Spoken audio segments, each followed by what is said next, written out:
इसी साल अप्रैल महीने में खबर आई थी कि भारतीय सेना ने उत्तरी सीमाओं पर सैनिकों की तैनाती को और मजबूत करते हुए अपने एकमात्र माउंटेन स्ट्राइक कोर में लगभग 10,000 सैनिकों को और शामिल किया है। इस तैयारी का एक ही मकसद था, चीन के खिलाफ मजबूत मोर्चा तैयार करना। अप्रैल से लेकर अक्टूबर तक चीन की हर साजिश का फ्लॉप होना सबूत है कि माउंटेन स्ट्राइक कोर से चीन खौफ खाता है।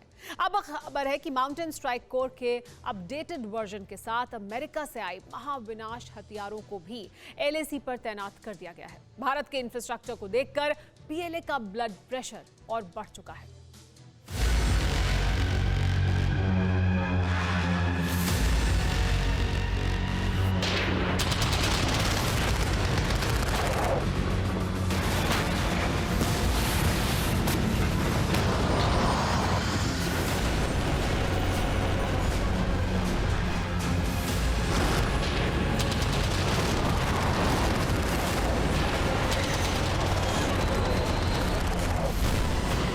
जब बीजिंग के कंट्रोल रूम से साजिशों का संदेश लगातार एलएसी भेजा जाए, तब मास्टर स्ट्रोक चलना जरूरी हो जाता है।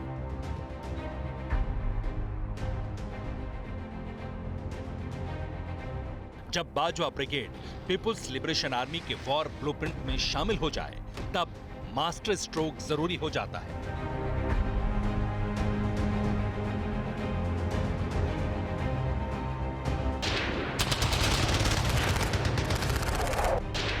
जब सर्द मौसम और लंबी मूवमेंट के लिए दुश्मन हथियार बंद होकर बॉर्डर पर डट जाए, तब मास्टर स्ट्रोक जरूरी हो जाता है।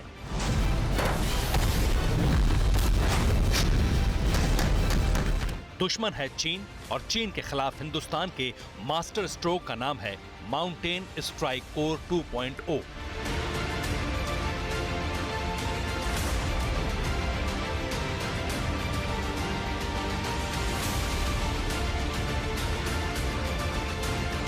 चीन के खिलाफ सेना के माउंटेन स्ट्राइक कोर का सबसे अपडेटेड वर्जन आक्रामक ऑपरेशंस को अंजाम देने के लिए रेडी है। बस इंतजार है चीन की एक गलती का। क्या है माउंटेन स्ट्राइक कोर से जुड़ी हुई सबसे बड़ी ब्रेकिंग न्यूज जिससे चीन डरा हुआ है? हिंदुस्तान ने एलएसी पर ऐसा क्या नया किया है जिसके बाद से पीपुल्स लिबरेशन आर्मी के खेमे में हड़कंप है? सर्दियों में अगर चीन भारत से भिड़ा तो वो कौन सा गेम चेंजर है जो भारत की जीत को तय कर देगा? इन 3 सवालों का जवाब आज TV9 भारतवर्ष पर मिलेगा। एक एक डिटेल के साथ आज मैसेज बीजिंग तक जाएगा कि सर्दी में भारत से भिड़ने का अंजाम कितना खतरनाक हो सकता है। लेकिन उससे पहले आपको एलएसी पर ड्रैगन की सबसे नई साजिश बताते हैं। चीन ने पीपुल्स लिबरेशन आर्मी की वेस्टर्न थिएटर कमांड की ट्रांसपोर्ट रेजिमेंट में अब मोबिलाइजेशन सर्विस स्टेशन को शामिल कर लिया है। इसका मतलब है कि पीएलए एलएसी पर अपनी तैनाती और अपने सैनिकों को हथियार की सप्लाई के लिए मोबाइल ट्रांजिट कैंप की मदद लेगा। दरअसल ईस्टर्न लद्दाख के अंदर भारतीय सेना का मोबिलाइजेशन और विंटर स्टॉकिंग को देखकर चीन बहुत ज्यादा घबरा गया है। यही वजह है कि चीन ने मोबाइल ट्रांजिट कैंप्स या फिर आप कह सकते हैं कि मोबिलाइजेशन सर्विस सेंटर डेवलप किए हैं, जिनका मकसद है कि चीन लंबे हॉल्ट के लिए अपनी रसद की लाइन को और ज़्यादा बढ़ा सके और उनको कहीं पर भी बीच में रोका ना जा सके। चीन कोशिश कर रहा है कि वो एलएसी के इलाकों में ना सिर्फ अपने जवानों को सभी साजो सामान बल्कि वो सारी चीज़ें दे सके जो लंबे हॉल्ट के लिए उनको वहाँ पर कोई दिक्कत का सामना ना करना पड़े। चीन की कोशिश है कि वो आने वाले वक्त में भारत के मोबिलाइजेशन को मैच कर सके और यही डर है कि चीन लगातार एलएसी में अपने डिप्लॉयमेंट को लेकर या फिर अपने रसद की चीज़ों को लेकर बड़े बदलाव कर रहा है। सूत्रों के मुताबिक अरुणाचल बॉर्डर पर चीन की एक बड़ी टुकड़ी को हाल ही में भेजा गया है। बीते 50 हफ्तों में करीब 30,000 सैनिकों की तैनाती इस इलाके में की गई है। मतलब साफ है, अरुणाचल को लेकर चीन कुछ बड़ा प्लान कर रहा है, लेकिन भारत की चुस्त तैयारी और मजबूत चक्रव्यूह देखकर पीएलए से चाहकर भी कुछ नहीं हो पा रहा। यहां एक और ब्रेकिंग न्यूज का जिक्र करना जरूरी है। भारत की एक और खूबी है जो चीन को डरा रही है। भारत जिस तेजी से अपने इलाके में इंफ्रास्ट्रक्चर कर रहा है, जितनी तेजी से रसद पहुंचा रहा है, जितनी तेजी से हथियारों की डिलीवरी ऊंचे इलाकों में कर रहा है, उसे देखकर पीएलए की आंखें फटी की फटी रह गई हैं।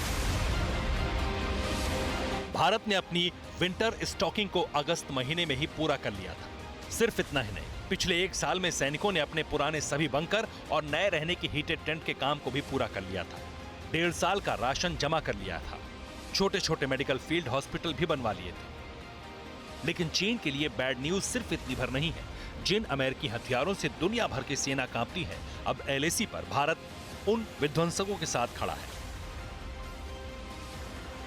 Chinook helicopter, ultra light howitzer और अल्ट्रा मॉडर्न सर्विलांस सिस्टम के साथ made in India supersonic cruise missile LAC पर काउंटर अटैक के लिए 24/7 रेडी है।